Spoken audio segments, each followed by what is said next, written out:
Taigi antrąją konferencijos dalį norėčiau pradėti prasmingais Tolstojaus žodžiais, kad trumpas kelias vadovo, kuris moka tik barti ir kaltinti. Kągi gali realiai nuveikti padalinio vadas? Kokį pavyzdį jis turėtų parodyti? Kviečiame pasidalinti patirtim pulkinį leitenantą Rimantą Kasparavičių. Kas Dainavos apygardos pirmosios rinktinės vadas. Это уже залет.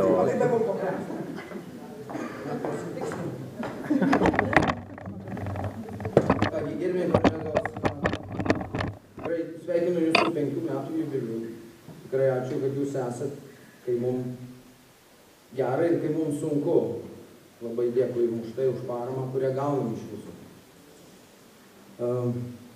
Ta paskaita, aš manau, kad kiekvienas vadas, karinio vieneto, padalinio, didesnio, mažesnio, kariuomenėje pratarnavęs bent kokie 15 metų tikrai galėtų tokį pranešimą padaryti ir tai nebus kažkoks tiesų aiškinimas ar kažko tai siekimas kažką įrodyti, tiesiog mano paskaita daugiau yra nukreipta vadams, todėl jeigu jausit, kad ne pagal adresą kalbu, tiesiog nekreipkite į tai dėmesio. Bet tai yra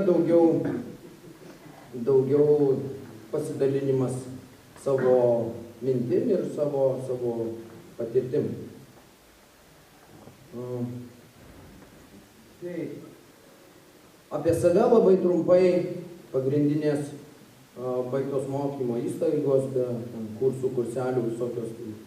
Kauno technologijos universitetas esu diplomuotas tiksliųjų prietaisų inžinierius.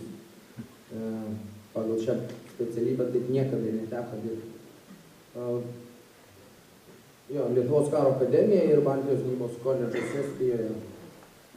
Mano pareigos, kurias teko per 20 su galu metų užimti Lietuvos kariuomeniai.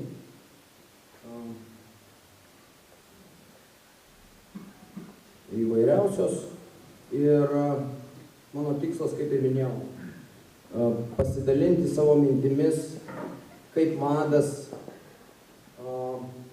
naudodamas skirtingus vadovavimo būdus, metodus ar skirtingą stilių gali vienaip ar kitaip įtakoti savo pavaldinius. Nes, kaip jau ir minėjau, nesistengsiu jums nieko įrodyti, nes kiekvienas vadas turi savo stilių vadovavimo, savo principus kažkokius. Ir tiesiog pasižiūrėsim vieni kitus, kaip aš elgiuosi daugeliu atveju arba stengiuosi elgtis. Kalbėsiu apie tai, kuo aš tikiu ir kaip aš stengiuosi daryti, kas ne visada yra labai lengva. Taigi,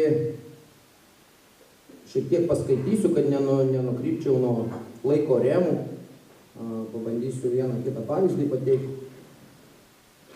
Ir pirmiausia, pradedant kalbėti apie vadovavimą padaliniui, kariniam vienetui, norėčiau paliesti tai, kaip galima jam vadovauti, arba kokie yra vadovų tipai, kitaip sakant, kokius stiliumi skirtingi vadai vadovauja.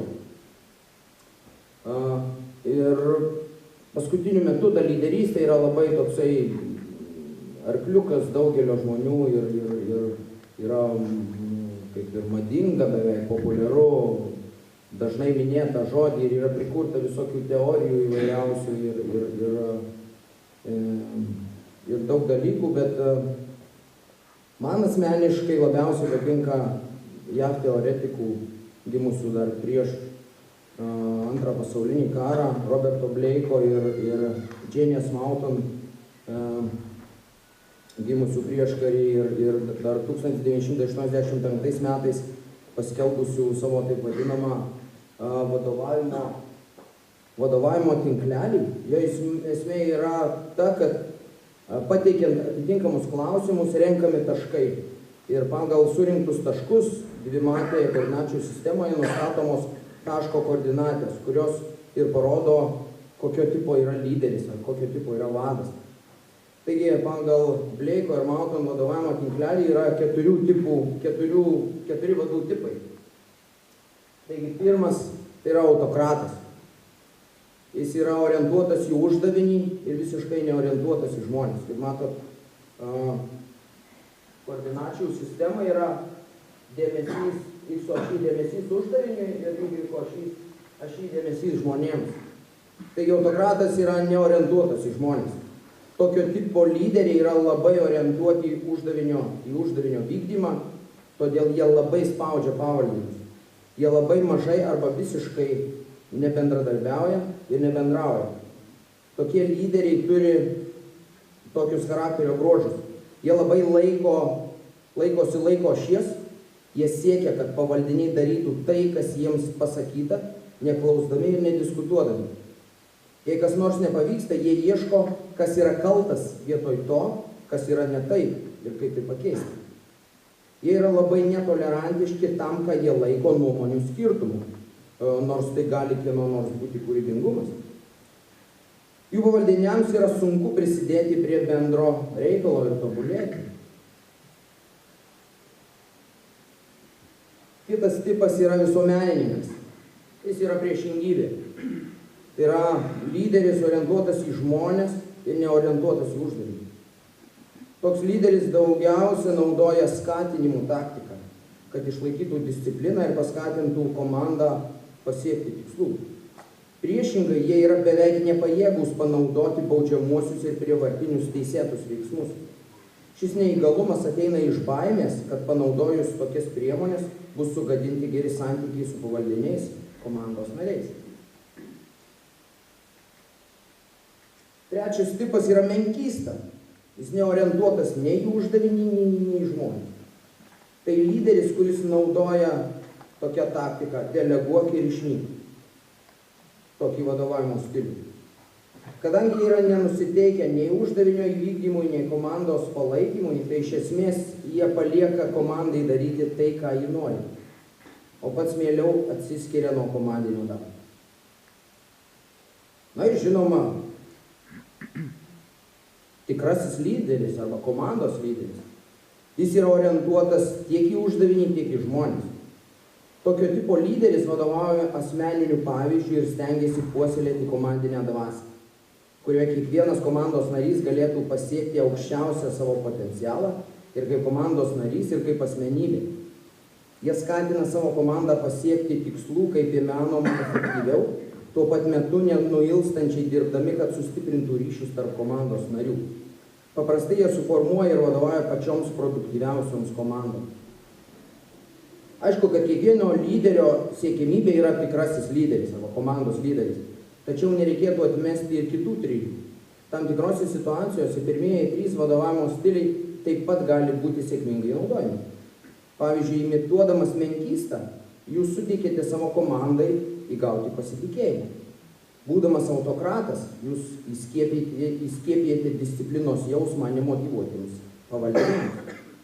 Kruopščiai studijuodami situaciją ir savo pavaldinius mes galime išsiugdyti pojūtį, kuris mums pasakys, kokį vadovavimo modelį naudoti kiekvieną kartą, kad pasiekti norimą rezultatą. Taigi, kaip matome, charakteris yra būtinas faktorius sėkmingai lyderystei. Tai parodo, kas yra žmogus ir ką jis veikia. Tačiau tai nėra pakankama sąlyga, kad vadas, manydamas ir žinodamas, kad turi įgimtų lyderio savybių, sėkmingai vadovautų padaliniui. Čia buvo kalbėta, kad vadas turi gimti kitaip, jisai turi nuo pat iš karto jau būti vadas. Aš su tuo asmeniškai posakiu nesutinku, kad lyderiais gimstam. Aš manau, kad tikri lyderiai, vadai yra išugdomi. Vieni išugdomi, nes turi pakankamai noro ir užsispyrimo, kiti tiesiog gyvendami tam tikroje aplinkoje, kuri iš jų reikalauja nuolatinių pastangų, ryžtingų sprendimų ir panašiai. Kiekviena kritinė situacija mums šiek tiek pakeičia. Manau, kad visi esate patekę į daugiau ar mažiau sudėtingas situacijas ir į pasibaigus bei praėjus šiek tiek laiko galima pasakyti, jei analizuojame, kad po viso to mes tapome šiek tiek kitokie, labiau patyrę, subrendę. Taigi geri lyderiai ugdomi niekada nesibaigiančiame saviugdos mokymosi, pratybų ir patirties procese. Jei pavaldinys nusprendžia mus priimti kaip vadą, Jis daug mažiau galvoja apie mūsų profesinius sugebėjimus ar žinias, o kur kas labiau stebi tai, ką mes darome, kaip mes elgiamės, tam, kad geriau pažintų mus, kas mes tokie esame iš tikrųjų. Mūsų pavaldinių akimis lyderystė yra viskas, ką mes darome, kas įtakoja užduočių vykdymą ir jų pavaldinių gerovę. Pavaldinys naudoja šį stebėjimą tam, kad pasakytų, ar mes esame garbingi ir patikimi vadai, ar savanaudžiai, naudojantys savo tarnybinę padėtį, kad gerai atrodytumėme ir būtumėme paaukštinti. Savanaudiškai tarnaujantys lyderiai nėra tokie efektyvūs, kadangi jų pavaldiniai tik paklūsta jiems, bet neseka jiems. Daugelį sričių jie pasiekia sėkmę, kadangi savo pavaldinių dėka susikuria gerą įvaizdį apie save viršininko akyse. Gerbiami lyderiai susitelkia į tai, kas jie yra. Tai yra jų įsitikinimus, jų charakterį, ką jie žino, į savo pareigas, į funkcijas, į uždavinius, kuriuos jie vykdo. Ir ką jie daro, arba ką jie su tom žiniom gali padaryti, į uždavinių įgyvendinimą, veiklos krypčių nustatymą ir pavaldinių motyvaciją. Taigi iš viso to, kas buvo iki šiol pasakyta, konstatuoju, kad faktoriai, kurie nulėmė sėkmingą vadovavimą ir formuoja vado branduolį, yra kariuomenės vertybės ir vado įžvalgumas. Ir dabar norėčiau šiek tiek panagrinėti kiekvieną iš tų faktorių atskirai. Taigi apie vertybės. Tam, kad visi vienodai suprastume, reikėtų išsiaiškinti, o kasgi ta vertybė. Yra toksai anekdotas, kaip Dievas atnešė įsakymą žmonėms. Jis nusileido pas romėnus ir sako, mėly mano vaikai, aš turiu jums įsakymą, kuriame viskas parašyta, kaip reikia gyventi ir kaip elgtis. Jis sako, o pasvetimas moteris ar eit bus galima, pavadės sako. Sako, negalima. Tada blogas įsakymas skristi iš čia. Atskrenda Dievas pas egiptiečius, sako, vaikai mano, turiu jums įsakymą, kuriam viskas parašyta, kaip reikia gyventi. O sako, ar vogt galima? Žinot, ne. Tai blogas įsakymas skristi. Ir, kaip sako, nieko neapkalbant atskrenda Dievas pas žydus. Sako, vaikai mano, turiu jums įsakymą, kuriame viskas parašyta, kaip reikia elgtis ir kaip gyventi. Jis sako, kiek kainuoja? Nu, nieko nekainuoja. O tada duok 10. Taigi, vertybė. Enciklopedija sako, kad vertybė tai yra principai, tikslai arba standartai, kurių laikomasi, arba jie yra priimtini individui, grupiai ar visuomeniai. Taigi, apie vertybės. Kas iš karių čia esančių gali išvardinti kariuomenės vertybės? Neklausiu išvardinti, bet pasitikiu jumis. Pakelkit ranką, kas žino kariuomenės vertybės. O, nemažai. Čia iki 10. Jo. Tai pabandysim dabar panagrinėti tas vertybės. Patriotizmas. Ten yra parašyta liūdėjimą. Be abejo, patriotizmas turi įvairiausių išraiškų ir nėra lengva trumpai ir paprastai apibūdinti. Krizės atveju kariams dėl šio žodžio neturėtų kilti jokių dviprasmybių. Atėjus laikui reikia tiesiog stoti ginti savo tėvynės, savo valstybės simbolių ir vertybių. 40 metais vykstant Lietuvos okupacijai, Marijampolės pulko karininkai, kurie buvo jau su pulku išžygiavę pasipriešinti okupacijai, jam buvo įsakyta grįžti atgal ir pasiduoti. Grįžę į kariuomenės dalis karininkų sulaužė kartus kaip karininko simbolį, išreikšdami protestą dėl to, kad jiems nebuvo leista tų kartų įsitraukti. Pokariu dalis karininkų nepasitraukė į vakarus ir liko kovoti Lietuvoje. Ir jų prisijungė daugybė patriotiškai nusiteikusių žmonių ir 10 metų aktyviai kovojo prieš okupantus. 91 metų sausį tūkstančiai patriotų atėjo prie svarbiausių valstybės objektų ir beginkliai juos gynė nuo agresoriaus. Ir dar daug pavyzdžių galima surasti, vos tik iškyla valstybei grėsmė. Tuo galima pagrįstai didžiuotis, tačiau taikos ir ramybės laikotarpiu patriotizmą taip pat reikia skatinti, tam, kad jauniems žmonėms tai įskiepintų.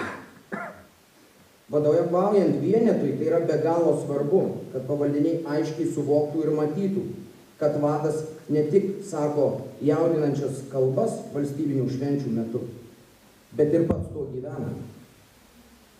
Jei vadas aktyviai agituoja ir ragina savo pavaldinius dalyvauti patriotiškumą skatinančiuose renginiuose, o pats stengiasi tik deleguoti atstovus, pats nedalyvaudamas. Ilgainiui skambus vado žodžiai neras atsako pavaldiniuose. Ir kiekvieną kartą atėjus tokį progai, pavaldinių motyvacija nukris, o pats vado autoritetas smuks. Ištikimybė. Kokie aukšti vadai mes bebūtume, mes visada esame ir pavaldiniai. Ištikimybė yra dviejų krypčių.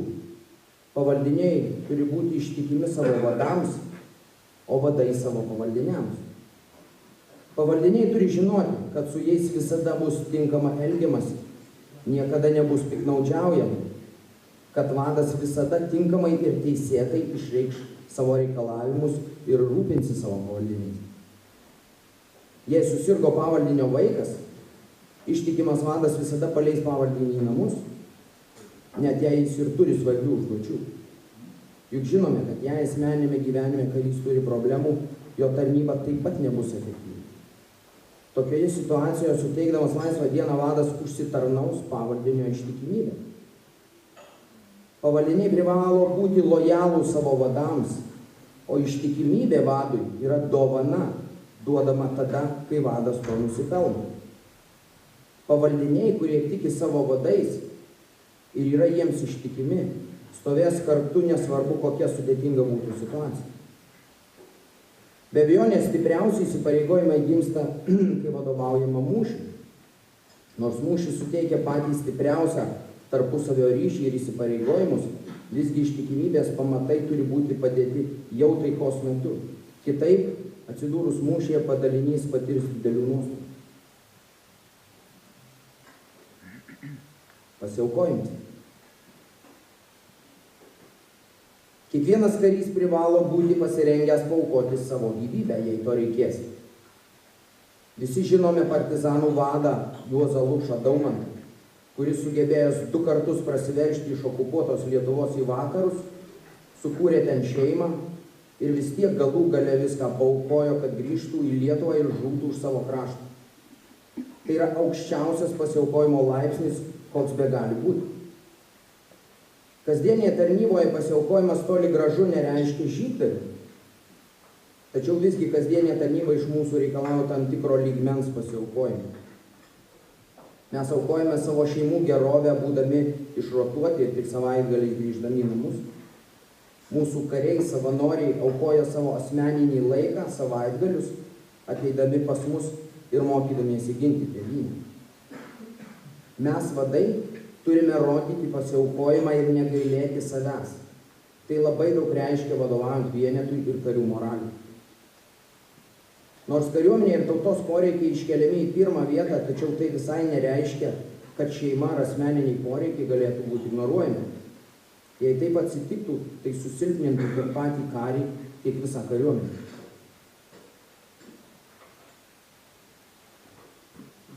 Sąžiningumas. Sąžiningas karys visada elgiasi pagal aiškius principus, o ne pagal tai, kas šiuo metu yra naudinga. Jei uždavinys negali būti laiku įvykdytas, sąžiningas karys visada tai pamatęs praneš savo vadui. Sąžiningas karys niekada netoleruos neigiamų dalykų ar netinkamų kolegų poelgių.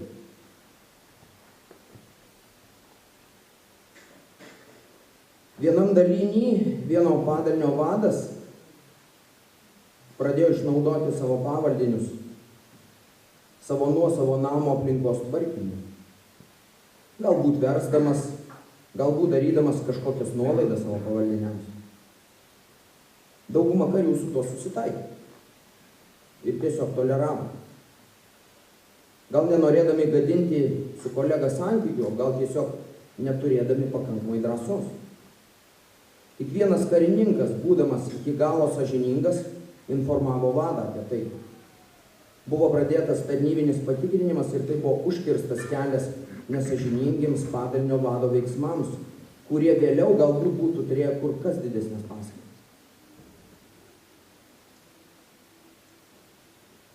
Drąsa. Drąsa tai ne baimės nebuvimas. Tai sugebėjimas nugalėti baimę ir daryti tai, kas reikia. Drąsa turi dvi formas – fizinė ir moralinė. Fizinė drąsa reikalauja įveikti galimo fizinio sužalojimo ar sunaikinimo baimę ir atlikti savo pareigas. Prisiminkime kiekvienas pirmąjį savo šuolį su parašiutu. Jis iš kiekvieno mūsų pareikalavo daugiau ar mažiau fizinės drąsos, kad įveiktume save ir atliktume tą lemtingą žingsnį už borto, iš kur nebegalima sugrįžti. Moralinė drąsa yra tiek pat svarbi, o kartais reikalauja net daugiau pastangų negu fizinė drąsa. Tai gebėjimas tvirtai laikytis vertybių, principų ir daryti tai, kas teisinga. Atkakliai visą laiką palaikyti aukščiausius padorumo ir elgesio standartus, net tada, kai tai yra nepopuliaru ir neparanku.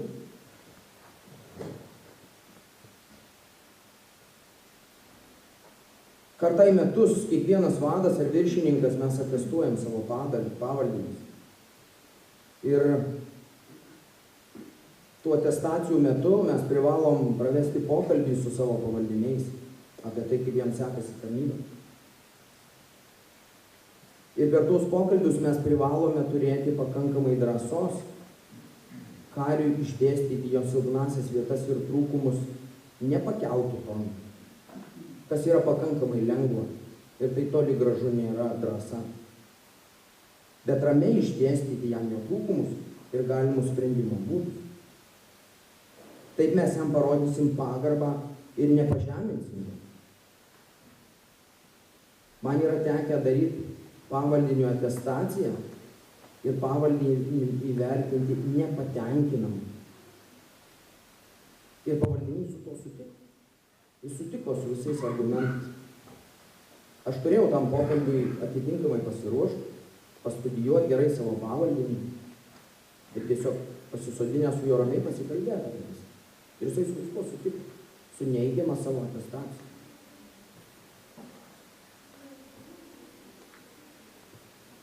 Neseniai teko rašyti rekomendaciją vienam kariui pratęsti arba nepratęsti sutartį. Iš vienos pusės tai būtų paprasta, nes karys nėra geras, prastai vykdo savo pareigas ir apsileidęs ir nesugeba išlaikyti fizinio parengtumo testų. Tačiau iš kitos pusės, parašęs neigiamą rekomendaciją dėl tam tikrų anksčiau susikloščiusių aplinkybių, kurių čia nenorėčiau nagrinėti, aš galėčiau susilaukti spaudimo. Visgi aš parašiau neigiamą rekomendaciją. Ir tai iš manęs pareikalavo tam tikrų pastangų. Tačiau tai padaręs, aš viduj pajutau didelį palengvėjimą. Nes tai, ką aš padariau, sutapo su mano nuostatomis ir mano vertybėmis. Aš išlikau sąžiningas prieš save, prieš savo pavaldinius, prieš savo vadą, galų gale prieš tą patį karį. Mes turim turėti moralinės drąsos prieš priimdami vienokius ar kitokius sprendimus, paklausti savo pavaldinių, o ką jūs manote? Mes turime pakankamai drąsos pasakyti, taip aš buvau neteisus, ką jūs minėjote. Tokiu būdu mes ne tik nepažeminsim savęs pavaldinių akyse, bet priešingai pakelsim savo autoritetą, įsitarnausim pagarbą ir pasitikėjimą parodydami, kad atsižvelgiam į pavaldinių nuomonę ir pripažįstam savo klaidas.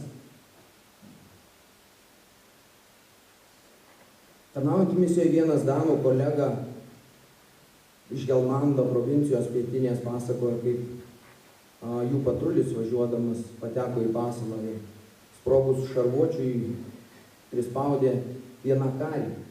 Jam prispaudė šarvuotį su koja. Ir reikėjo priimti sprendimą, ką daryti. Ar atsitraukti, nes vyko apšaudymas, ar atsitraukti ir palikti tą karį, ar likti tenai ir žūtis.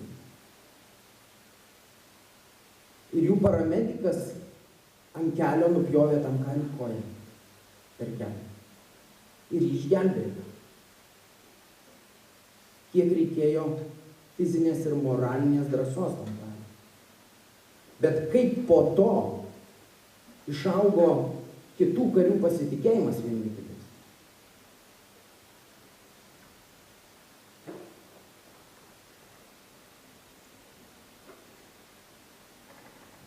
Pagarba. Kaip ir ištikimybė, taip ir pagarba eina iš apačios į viršų ir iš viršaus į apačią vadovavimo grandinę bei horizontaliai tarp kolegų. Pagarba reiškia tinkamą elgesį su vadais, pavaldiniais ir kolegomis. Pagarba apima tinkamą elgesį su kiekvienu žmogumi, taip pat ir su žuvusiais mūsų laisvės gynėjais. Ši vertybė mums sako, kad žmonės yra pats brangiausias turtas ir kad kiekvienas yra pareigotas elgtis su kitais oriai ir pagarbiai. Kariuomenėje tarnaujantys kariai atstovauja skirtingoms kultūroms, religijoms ir tautybėms. Vadai privalo užkirsti kelią galimiems kultūriniams nesusipratimams. Pažinodami savo pavaldinius ir gerbdami jų įsitikinimus, mes turėtume suteikti laisvą dieną musulmonui, švenčiančiam Ramadano pabaigą. O karys stačiatikis, pareiškęs, kad nori budėti per katalikų kalėdas, parodo pagarbą kitoms religijoms. Ir aš tikrai žinau pavyzdžių ir pažįstu asmeniškai tą karį, kuris prieš katalikų kalėdas, būdamas pats stačiatikis, sako, čia jūsų šventė, aš noriu budėti, skirkit man. Pas mane vienete tarnauja 2 totoriai. Ir kai baigėsi Ramadanas, aš jam paskambinu, sakau, eikime į namus ir švęs, šiandien tavo šventė. Ir aš žinau, kad vėliau jisai man 10-eriopai už tai atidėjo.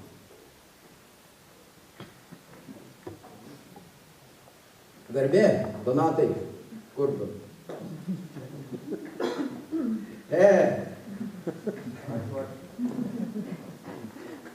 Kaip ir ištikimybė, garbė, kiekvienam vadui garbė turėtų būti visas vertybės rišanti medžiaga. Tai reiškia, kad vado žodžiai ir darbai sutampa. Nieko verti yra vado žodžiai apie drausmę ir pareigų vykdymą, jei jisai pats 16:30 išvyksta iš tarnybos vietos į namus.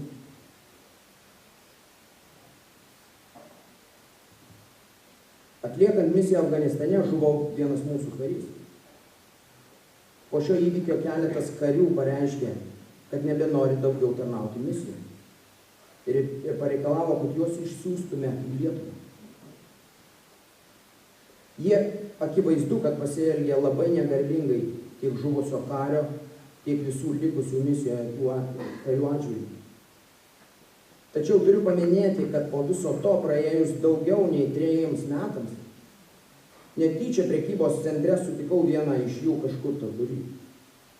Pamatęs mane, jis neramiai apsidairė ir paklausė, ar negalėtume trumpai šnekti. Paėjo šiek tiek į šalį, jis pasakė, noriu atsiprašyti už tai, ką padariau Afganistane. Jis iš dalies ištaisė savo klaidą, o tai tik patvirtina, kokia svarbi kario yra garbė. Man sakė, kad 1/2 valandos turiu.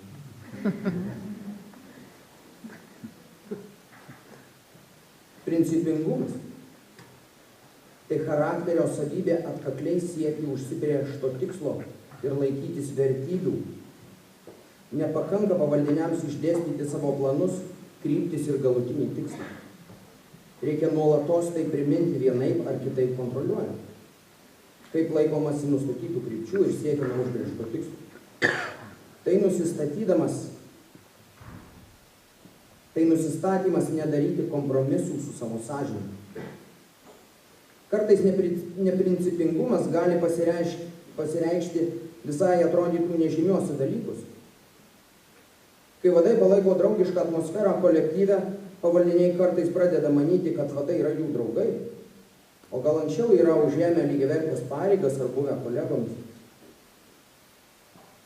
Ir taip atsitinka, kad ryte pavaldinys sutikęs vadą, jam tiesia ranką sveikinti. Atrodytų, kasgi čia blogo. Neprincipingas vadas nieko nesakydamas pasisveikins. O ilgainiui atsitiks taip, kad tokiu būdu vadas parodo savo neprincipingumą ir charakterio silpnumą, dėl ko pavaldiniai ims vado nebegerbti kaip autoritetų. Principingas vadas duos kariui pastabą arba kitaip leis suprasti, kad taip elgtis nedera. To reikalauja karių mandagumas, aprašytas statute. Tokiu būdu, atrodo, nedidelė smulkmena užkirs kelią tolimesniems nesusipratimams ir pavaldiniui turės didelį auklėjimą į poveikį. Dabar apie įžvalgumą. Tai sugebėjimas numatyti prieš priimant sprendimą, kokios bus pasekmės ir kokį tai poveikį turės kariams. Tai turi didelę įtaką ne tik vykdant kovinės užduotis padalinyje. Vadas turi jausti, kada reikia pakelti balsą ir įnešti šiek tiek autoritarinio vadovavimo, o kada reikia, kaip visuomenininkui, pasakyti kokį nors pokštą ir taip nuimti susidariusią įtampą. Įžvalgus vadas stengsis pažinti savo karius, žinoti, kuo jie gyvena po tarnybos, galbūt su kokiais sunkumais susiduria, pavyzdžiui, augina nepagydomą ligą sergantį vaiką. Tačiau vien tik žinojimo nepakanka. Vadas turi domėtis, rūpintis karių kasdienėmis problemomis. Tada vadas taip pat jaus karių paramą ir palaikymą. Įžvalgus vadas stengiasi būti kaip visi kariai, dalindamasi sunkumus ir nepritarti. Įžvalgus vadas paleis iš tarnybos pavaldinį susitvarkyti asmeninių reikalų, žinodamas, kad pavaldinys vėliau tarnybą atiduos 10-eriopai. Įžvalgus vadas niekada savo pavaldiniams neparodys savo silpnumo ar to, kad jam sunku, žinodamas, kad jo padalinio moralę tai paveiks labai neigiamai. Įžvalgus vadas niekada neleis, kad jo bloga nuotaika ar blogos emocijos persiduotų pavaldiniams. Pavaldiniams nieko nėra blogesnio už neprognozuojamą vadą. Pavaldinys turi žinoti, kad vadas visada yra tvirtas, tokios pačios nuotaikos ir visada priims teisingiausią sprendimą. Tačiau padaliniui patyrus nuostolių ir žūčių, įveikiant potrauminį stresą, pavaldiniams svarbu žinoti, kad vadas taip pat blogai jaučiasi, jam taip pat sunku. Tai padės kariams susitelkti. Tokią situaciją teko išgyventi Afganistane, kai žuvus kariui vieni užsiskleidė, kiti palūžo. Kaip minėjau, treti iš vis atsisakė toliau tarnauti. Atvykus karo psichologams, visi sėdėjom ir kalbėjom apie tai, kaip jaučiamės. Manau, kad tai tikrai kariams padėjo susitvarkyti viduje ir įveikti tą stresą. Taigi, apibendrinti. Kas gali išvardinti kariuomenės vertybės?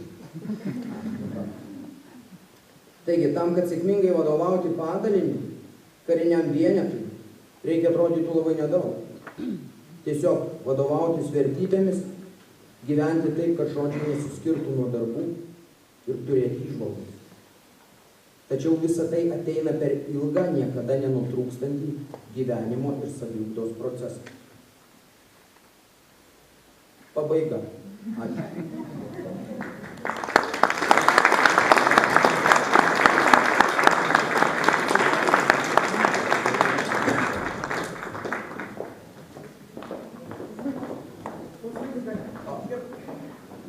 Dėkojame pranešėjui už aiškų ir Žygailu pranešimą.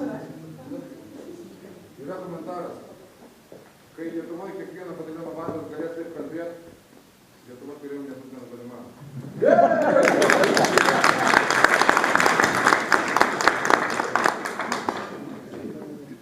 Tęskime toliau. Vizija tampa tikra tik tada, kai pažvelgia į savo širdį. Kas žiūri į išorę, tas tik svajoja, o kas pažvelgia vidun, prabunda.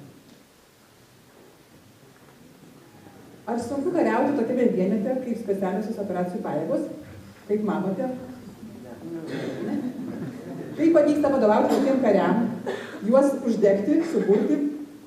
Prašome patirtimi pasidalinti pulkininką Marį.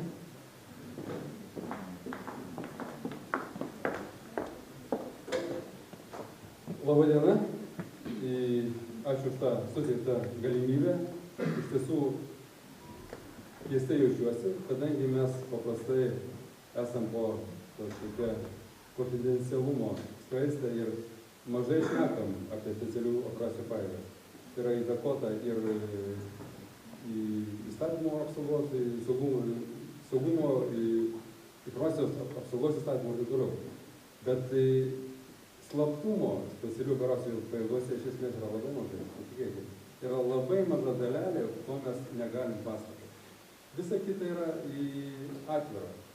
Iš esmės, specialių operacijų pajėgos yra kariuomenės dalis, ten tarnauja lygiai tokie patys žmonės, kaip kariuomeniai, ir mane visą laiką erzina, kai surandu spaudoj, tarkim, arba per televiziją, per radiją, deklaruojama, kad patys geriausi kariai, elitas, tai yra būdas įkalti pleištą kariuomenės vidurį, sukišti žmonės. Nėra tiesiog patys geriausi kariai, nėra elitas, tie žodžiai, jie kiršina, jie gadina atmosferą, jie gadina psichologinį teigiamą nusiteikimą viso kariuomenės. Ir aš tikiuosi, kad paskutiniu metu mums pavyko išeliminuoti tokius nuvalkiotus pasakymus. Specialių operacijų pajėgos yra tokios pajėgos, kuriuose tarnauja motyvuoti